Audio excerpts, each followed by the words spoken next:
Let me start off by thanking Dr. Swigler. Actually, back in the fall semester, I attended a panel session for women entrepreneurs, if I'm not mistaken. And Dr. Swigler was on that panel. And guys, if you listen to what they say, it's all about who you know.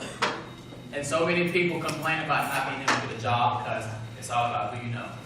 Well, I'm here to tell you, go get to know some people. Go get to know some people, because if you can find the right people that are willing to give you opportunities to put you on that platform to get to that next level, it's all the better. I want to go back really quick to the panel that we just witnessed, that spectacular panel. Give a hand to those ladies again.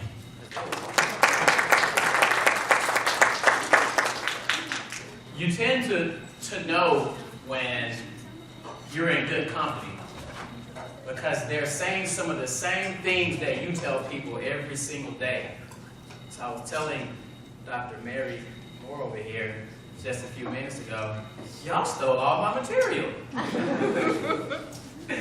But it felt so good hearing from these ladies, the things that they're saying to pour into you young ladies, and it's the same thing that I'm telling to audiences all over the place. And as they said, even if STEM, even if the sciences, technology isn't where you want to be, the things that we're telling you about life, it applies across the board. I was very happy to hear whenever she mentioned the thing about the workplace and just in the world, period, for black women. And she got real with you, and I appreciate that. It's not easy. It is not easy. I mean, I'm not a black female, so I can't say firsthand, but I've seen it, I've experienced it, I've heard about it, and I've worked within it. And the thing is, there are people out there that don't want to see you succeed. There's people out there that want you to stay in Laurel. They want you to become that part of the statistic that doesn't do anything with their life. Wherever you're from, there's people that don't care where you go. They don't care if you make it to the next level or not. So that's why I think it's so drastically important that when we have individuals like this that are pouring into you, and even myself, to really listen and take it to heart. They've been there. They've done it. And they say you have to make a mistake before you learn. Sometimes you can learn from somebody else's mistake, so you don't have to make it. So I just want to thank you ladies for everything you poured into these young ladies earlier. So, I'm not a guru, expert, or anything in STEM and sciences, technology. Well, technology I'm okay, but anything in the sciences I'm not a guru on, so I don't want to tell you anything that's not true. So I left that all to these ladies. I'm just going to try and pour into you all something that you can take out of here and apply it to your life, whatever you do in life, and be successful. I was afforded the opportunity to speak to you all probably about 3 or 4 weeks ago by Dr. Swigler. And between now and then, I was on my laptop, and on my specific program, when you first open up, it has these statistics on it. The most beautiful places in the world, or the top 10 places to go and see. I opened up the computer one day, and it said 0.4% of teenage girls plan to study a STEM program. Like, wow, I'm about to speak about this, and this statistic just pops up. 0.4. That's small. Look how many of y'all are in here right now. 0.4% of y'all, including anybody else outside of the group, are planning to major in a STEM program. Why do you think that is? Anybody? I want somebody to, we gotta get interactive here. I want somebody to fall asleep. Let me get a volunteer. Who has a guess why only 0.4% of teenage girls plan to? You smile. You want to say something. Right here. Go ahead. aren't smart enough. It's a great answer. It's a great answer. One thing that I've come to learn while I'm out in communities developing relationships, talking to families, the thing is, most of you, you're not exposed to anybody who ever did anything in that field. You don't even know what it is. Some of you probably haven't even heard of it until you were invited to come here. So how can we as adults expect you all to want to get involved with something that you've never even heard of? And I feel that we as adults, we have to do a better job to instill these possibilities into our young girls, to let them know, look, you have possibilities to do things that you may not see in your community. You may not see your mom or dad doing, your big sister, cousin doing. We have to expose you all to more. Before I jump, one more statistic. Only 6.7% actually graduate. So the ones of that 0.4 that get into the program, only 6.7% actually gain a degree in the program. So I'm hoping that somebody in this bunch, preferably everybody in this bunch, can help us knock those statistics on up some. So, what do you think when you see this?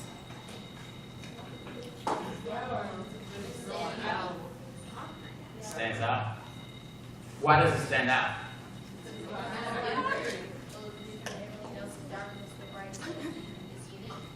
It's unique. I like what you say. It stands out. Everything else around it is dark. It's very unique. Oh, this is so cute. Some people out there that heard about you coming to this event, oh, that's so cute. Little black girls going to a science and technology event. Yes, there's people out there, oh, that's so cute. They're still living in that dark community. So once they leave, they're going to do nothing with their life. There's people out there that think that. And some of these people are even your friends and family. That's the sad part. Some of these people are your friends and family. But the thing is, there's a word called resilience. So even though you came from that dark environment, even though you had to deal with tough things in your environment, in your community, wherever you grow up, in your high school, you're resilient. You're this beautiful thing that's supposed to be standing out.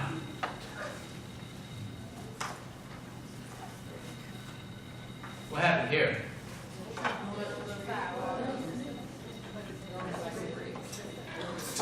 So let's think back to the previous image. It was a flower growing out of the concrete. How often do you see a flower grow out of the concrete and actually last anytime? Exactly. It gets soaked into that negative environment, that dark environment, and it doesn't flourish in life. But you all have something in you that if you make a decision, if you decide that you want to succeed in life, if you decide that you want to get to that next level, you'll find a way. This tree found a way. It had to come up through all of those bricks. It found a way. It's got roots digging down between the cracks of all those bricks. Those bricks are the people that are trying to keep y'all down. The people that don't believe in y'all. The obstacles between you and what your goal is. Are you going to let those people keep you down? And maybe you're that little flower right now, but you get stomped on and you stay in your little small community? Or are you going to thrive? You're going to be resilient, and you're going to be someone that finds a way like this tree found a way. So I'm just going to step back, and this event isn't about me, it's about all of you, but a quote that I recently heard, and I absolutely love. It doesn't matter where you start. The only thing that matters is where you want to go and what you're willing to pay to get there. I don't care what community you came from. I don't care what they say about, what's your name? Silver? Yes, sir. Where are you from? Stone County. Stone County. I know Stone County. I'm from George County. So, Silver, oh, she's from Wiggins. She's going to get stuck in Wiggins. She may move to Picayune, she may move to George County, but she ain't doing anything big with her life. Nobody from Wiggins does anything big with their life. That's what people will tell you. It doesn't matter what they tell you though. It don't matter where you're from. It does not matter where you're from. It does not matter where you are today. Because if you want to be somewhere different tomorrow, you make up your mind, and you make the decision, and you'll get there. Doesn't matter where you start, but you have a vision. You be focused on where you want to go, and then you know what you're willing to give to get there. So, this is me, my family, up in the top left-hand corner. I'm just cheesing. My dad said he always knew that I was going to do something big because I always had a book in my hand when I was little. Who told me different though? Then I'm growing up a little bit over here in the middle. I think back to this first picture over here, and it's actually a little bit before I started Head Start program. I started a Head Start program, and I was one of the small guys. There was one big guy, and he would always bully me, always picking on me. Have any of y'all experienced bullying? Yes. I'm sure many of you maybe have, and some of you may be a bully yourself. I hope not.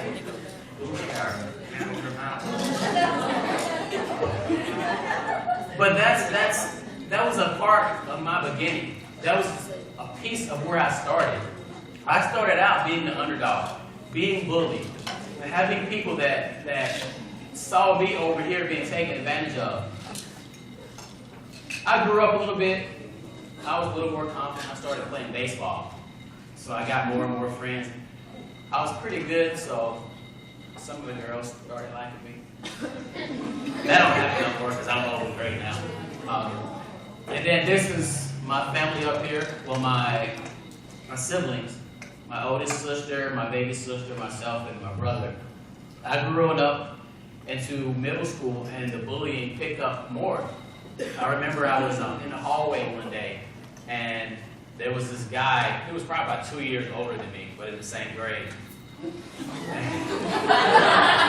Yeah, he got to go back a couple times, but I'm not putting anybody on the spot. But the thing is, back then, I had my little afro, had my pig in my hair. Walking down the hallway, he snatched it out of my head, and this, I guess it's a gang terminology. Charged to the gang. I said, what? So I'm following down the hallway, get my pig. He shoved me off. He charged to the gang. I'm a little bitty old thing, I had no muscles. So I gotta find another pig. But, that's something that so many people go through every single day. And most of us, we don't tell people about it. We just try and push through. Some of us successfully push through, some of us don't. But I'm sure some of you have heard over the past year or so, we've had suicides happen here in Mississippi, here in the Hattiesburg area. People being bullied, and they're not feeling like they can talk to anybody about it, and not having the resilience to push through. So in middle school, I started playing sports with the school, so I gained more popularity, I guess you would say. So I didn't get bullied as much. I grew up into high school. I played 4 sports in high school and became pretty much one of the it guys on campus. Everybody knew me. I made good grades, so all the teachers liked me. Played all the sports, all the coaches liked me. And life was good. And then I graduated. I graduated in the top 10% of my class, 3.89 GPA. And I graduated from George County High School. George County, the population, approximately 33,000 people. Only 8.7% of that is black, African American. So, if a black guy graduates in George County, you expect to either make it to the next level in sports. If you don't do it in sports, you're going to go get a blue-collar job working at the shipyard or somewhere down on the coast, or you're going to end up on the street corner selling drugs. It was one of those 3. That's what almost everybody did. That was the reality. That was the status quo for me. That's what people expected of somebody that looked like me coming out of George County. And the thing is, like I said earlier, you can allow what's being said around you to hold you down, and it become a self-fulfilling prophecy. And what they say about you, you actually do, or you can say, no, I want more. I'm going to do better. So, thankfully, I had some loving parents that always pushed me to be my best, go to the next level, never settle for mediocrity. Just because you got to this level, don't think you're all bad. Get to the next level, go to the next level.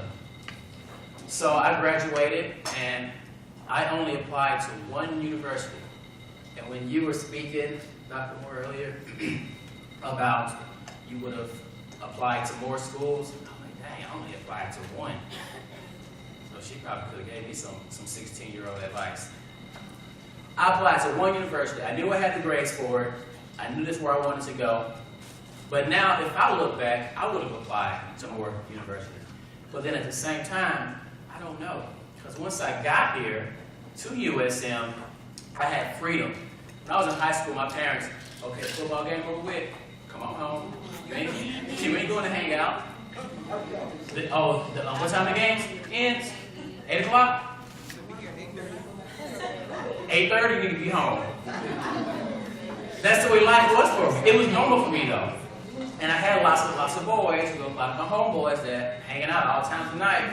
And that's why George County had been known for teen pregnancy and meth labs, all types of drugs. That's what George County was popular for a good span of time. But I didn't want to be part of that. So I left George County, came to Hattiesburg, 2004, and I had that freedom. I'm going to go hit the gym, go try to peep out some girls. I'm going to shoot basketball. And then maybe at about 11 o'clock, I might start studying. If you know anything about a 4-point grade scale, my GPA dropped down to a 1.76. A 1.76 on a 4-point grade scale. This was at the end of my sophomore year, after I changed my major twice. I went into accounting first, because my dad said that's how you're going to make money. My first accounting test, I made a 36. Wasn't studying because I was playing basketball or working out. I changed my major to graphic design, completely different field, because my sister was doing it. And there you go, wanting to do something because you see somebody else doing it. No, you got to find what's in here to do. So I got into graphic design. I was in graphic design for a year, and I tell people, or most people at least, oh, I withdrew because I got a girl pregnant. Which I did get a girl pregnant, but that's not why I withdrew. I got the boot, academic suspension. That GPA wasn't cutting it. And we'll transition over into another part of the subject, another part of the story. I got someone pregnant. Here I am, a 20-year-old. I got a baby on the way. I got a 1.76 GPA. So, am I going to be that type of guy, hey, you better deal with it. She better deal with it. Or am I going to be that guy, all right, we go to work. Gotta take care of my responsibilities. I had people whisper in my ear over here, man, it might not even be yours, man. I got people over here, Brian, do the right thing. Do the right thing. The whole while, my parents brought me up a certain way, so I knew I was going to take responsibility. But once I did get out there, I started working a blue-collar job. So some of those people, I knew it. He went to school, he couldn't cut it. Another one of those George County boys ended up working a blue-collar job. I started working at Chevron Oil Refinery on the coast, making $1,500 a week. That was more money than anybody in my family had ever seen coming in 1 week. So I had family members. Ryan, he's a dropout. He ain't going back to school. He got to taste that money now. So I said, okay. Made a plan with my girlfriend at the time, currently my wife. Okay. Okay, so this is the plan. I made her stop working, concentrate full-time on school. You gotta finish, you gotta get your degree so we can move to that next stage in life. As soon as she graduated in 2010, I went back to school. I finally decided to major in psychology, and then my wife is Hispanic, so I already had Spanish around me all the time, so I decided to double major in Spanish. So, after 2.5 years, I got my degree, double major, 2 degrees. So, here I am going from used to get bullied, thrown up against the wall, and he's going to be a dropout, he's going to end up in a blue-collar job, to graduating with 2 degrees. Nobody in my family had ever done anything like that. After I got those 2 degrees, you know what I said? I'm out of here, Mississippi. I left. I said, if I want to do anything with my life, I got to get out of Mississippi. But wait, I'm back. I left, I went to Miami, Florida. Here I am thinking I'm going to get a counseling job working with a bachelor's degree in psychology. It doesn't happen. It took me 6 months to get a job related to what my degree is. So I started working in a foster home, a faith-based child placement agency. So what I did was I would go out to different community events, different churches, and I would recruit foster parents. I would train them to be a foster parent, and then once they became a foster parent, I would make sure they got licensed, make sure they maintained their license, and make sure the kids were doing well while they transitioned in and out of their houses. During this time, I led a fitness group of people in my agency. Every Monday through Thursday at 5:30, we go out back amongst the cottages, the group homes, where a lot of the teenagers were that nobody didn't want to foster. So I see these teenage guys, and they're hanging out with their residential counselors that are supposed to be giving them life skills because they're about to transition into adulthood. They're pretty much just oversized babysitters. So I would see these guys graduate, or not graduate, age out of the system, and then just go out into the community and perpetuate that negative cycle. They ended up doing the same thing that their parents were doing that got them in the system. And me, this little base level worker, I couldn't do anything about it. So I said, let me go back to school and try and do something where I can make a difference in this community. And that's pretty much why I'm here talking to you right now, because I care about y'all. There's a lot of people out there, they don't care. They might say they care, might throw a little money here or there, or if they've got the money to throw. But people who come to speak to you for free, they take time away from their family. I didn't even put my family. I've actually got a 3-year-old daughter and a 9-year-old son now. And they're at home waiting for me. It's the weekend. They want me at home with them. But I care so much about you guys' future that I wanted to be here. Because y'all are the next generation. Y'all are the next generation of adults that are going to be contributing to society. And, you know, as people like myself, Dr. Swickler, Dr. Sun, all of us, as we get older, we're going to have to depend on y'all to take care of us. So unless we take the time to invest into you all, to invest time, to invest programs into you all, how can we expect y'all to care about us whenever we get old? So, you know, it crossed my mind. So I'm currently wrapping up my final semesters in the master's program, where I'm working on my internship, developing mentorship programs for at-risk adolescents. I'm going to pilot it in George County, and I'm planning on expanding throughout the state once I finish. But once that pilot is seen successful, and I've already developed the necessary, you know, relationships to make sure it's going to be successful. And, you know, I just look back of when I was that kid that was being bullied, not knowing what my future was going to be. And then I would look at things that I've done since I've been here. I'm co-president of the Student Association for Social Workers. That's the master's level social work program. I'm the co-president of that organization. I'm a College of Health ambassador, which means I go out and I help recruit students to come into the College of Health. I'm a graduate school professional preparation, which means I help host events and put together events that help teach colleagues how to become a professional, no matter where they go in their career. I'm the community outreach chair for the Eagles Nest Food Pantry, which is located right over here, that we just started last year. And That's just the organization, not to say all the different conferences and everything that I'm dealing with. And I don't say any of this to brag, but you're here today, you can do it too. It doesn't matter where you came from. All that matters is where you want to go and what you're willing to pay. I've got people everywhere. Brian, you do too much. You're going to burn out. You need to take a break. When you do what you love, you don't need to take a break. Obviously, you can sleep here and there. But when you do what you love, it's not work to you. It's a passion. It's what you love to do. So it's like you're having fun and you're just getting paid to do what you love to do. Right now, I'm doing everything for free because I'm still in school and I want to pour into you guys. But one day I'm going to be able to support my family doing something that I love to do. So that's just a little bit about myself. Just to say, it doesn't matter where you come from, you're going to keep repeating it. The only thing that matters is where you want to go and what you're willing to pay to get there.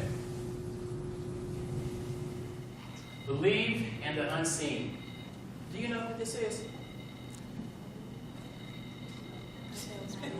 Her name is Lisa Nichols. She is only one of 2 black women that holds a publicly shared company on Wall Street. She is in the top 1% wealthiest people in America. One thing that she says, actually that quote that I keep quoting is from her, but believe in the unseen. So many people say, oh, I believe it when I see it. And those are the same people that never see it. They never believe it and they never achieve it.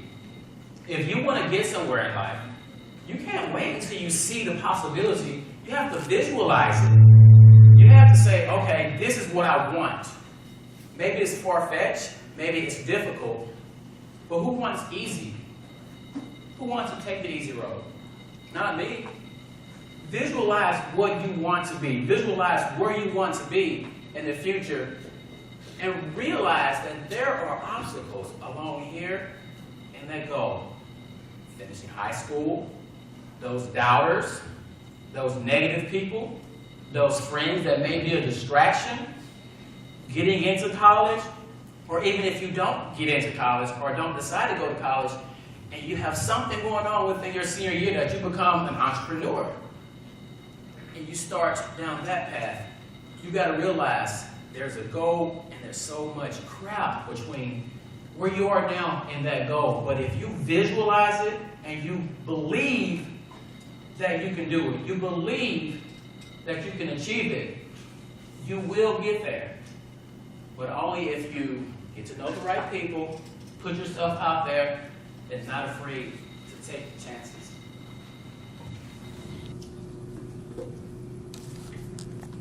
Do y'all know who that is? So, use affirmations. What are affirmations? Does anybody know what affirmation is? It's like a declaration of something positive. Say that one time for me. It's a declaration of something positive. I am. I can. I will. Excuse me. I will. One thing that I absolutely hate, and I tell my kids, you better not say I can't. If you keep telling yourself you can't, you never will. Because you're going to believe it. Your self-talk, where you tell yourself every single day, is going to become reality if you keep on telling yourself that same thing. I am going to become a STEM graduate. Is that right, Dr. Summer? I am going to declare a major to change that percentage. I can get into that university. That's my dream college. I may not see it being possible right now, but if you tell yourself you can enough and you take those steps, you take those actions necessary to make that you can come to reality, you will get there. I will get to that dream goal. Guys, I can sit here and tell you all day, whether you say you can or you say you can't, you're probably right. Because if you keep telling yourself you can't, you probably won't. If you keep telling yourself that you can, you're going to figure out a way to get there. So always use affirmations in life. If you're struggling, if you're going through a rough patch, and you don't believe that you can, everybody around you is telling that you can. You get that 1.76 GPA, and you feel like you can't. Have a plan and believe that you can, and you will. Create holistic success. The one on the panel mentioned earlier. It can't be about the money. It can't be all about the money. If you're going into a career and it's all about the money, you're going to want to take a vacation every other day. You're going to hate showing up to work every day. You're going to be counting down the minutes and seconds to the weekend. You're going to live for the weekend. That ain't the way life is supposed to be. We're put here, this is my belief, we're all put here to serve a purpose. We're all given a gift to serve that purpose. And it's up to us before we leave this planet to discover what that gift is, to make it a passion, and to serve it. To serve it to the community, to serve it to anybody that you can serve it to. One mentor of mine, he doesn't know he's my mentor because he's like a multi-million-dollar motivational speaker that I've never met before, but I study him. Almost every single day, I study what he does, what he says, what he's been through to get to where he is now. He said, I lost where I was about to go with this.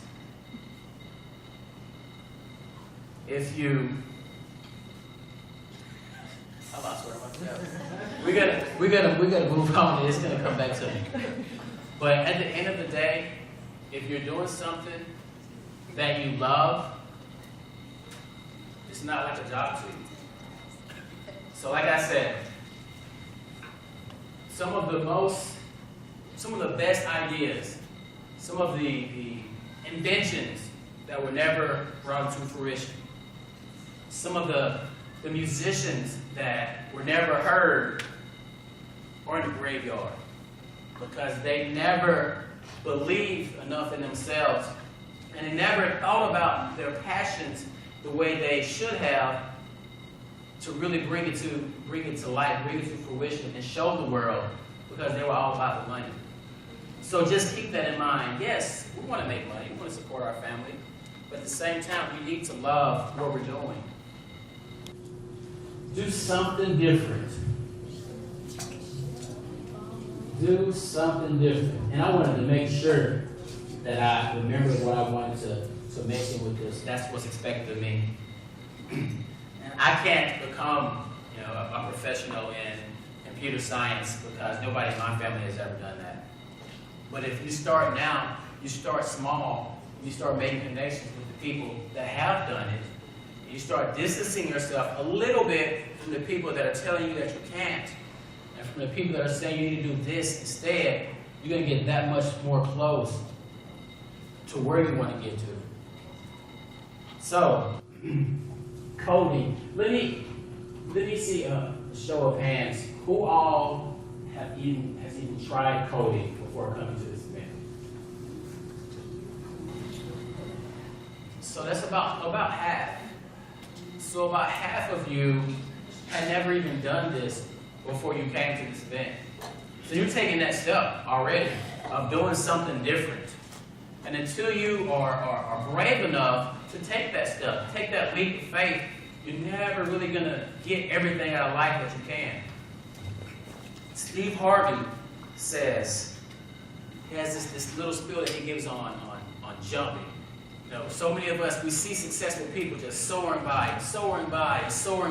and we're like, why is it so easy for them? It just looks so easy. They're making all this money, they're affecting all these people's lives. What am I doing wrong? It's because you get to that ledge, and it's too scary. You're afraid to take that leap of faith. You got to jump. You've got to jump. You've got to take that leap of faith, because as long as you stay on that ledge, you're not going to get there. Once you take that leap of faith, you are young black women. It's going to be hard. It is going to be hard. You're going to get your back straight. You're going to bump into those rocks every so often. And your parachute that is soaring everybody else by, it's not going to open immediately. But if you just keep persisting, you keep believing, you keep using those words of affirmation, and you keep that vision in mind, you'll get there. But if you don't take that leap of faith, you don't do something different, you stay comfortable, you're never going to get there.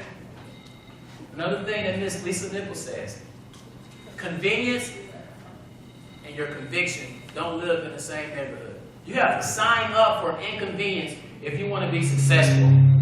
You have to sign up. You have to be that one willingly, the weird one. Oh, she's always reading and doing these little numbers in the computer. What's that all about? You have to be willing to be that different person if you want to get somewhere in life. Most of my friends from high school, if you go talk to them right now, their pants hanging down here. They probably never wore a button up unless it was one of those flame retardant ones for their blue collar job, which I've worn before. But the thing is, they were afraid to do something different. And I said, no, I'm going to be the one that does something different and that changes that status quo that my community is known for. Stop asking for permission. You're in high school, so yes, you gotta ask permission before you do certain things. But when I say that, is when you see an opportunity out there, when you see that there's something that can be done, take initiative.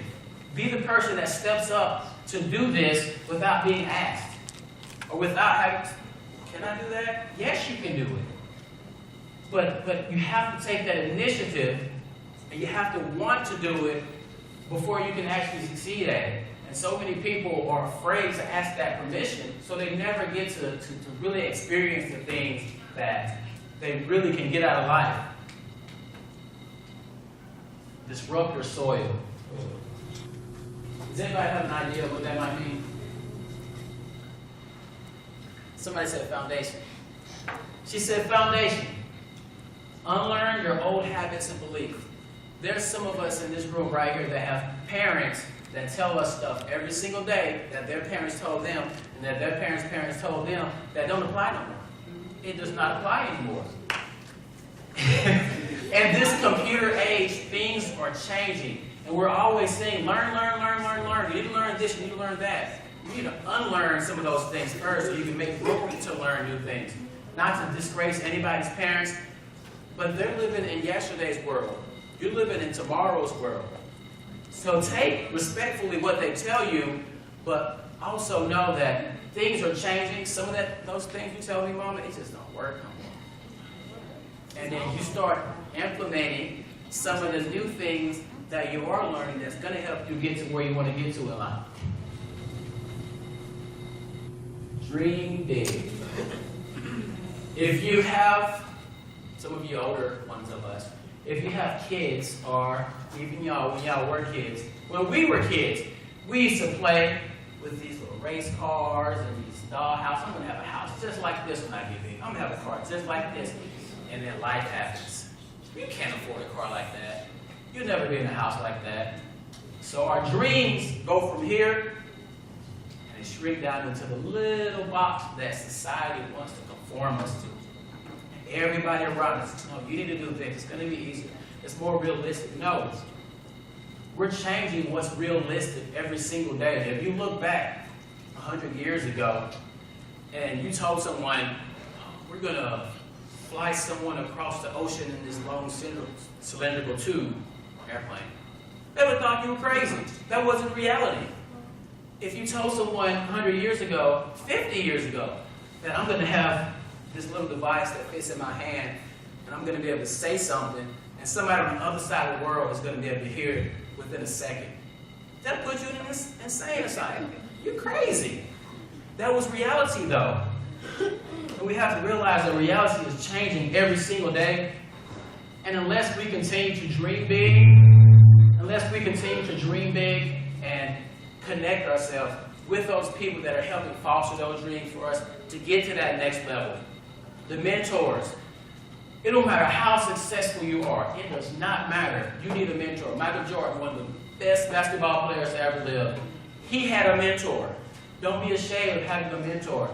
And as one of the panelists mentioned, my mentor, the people that have helped me most in life, white male.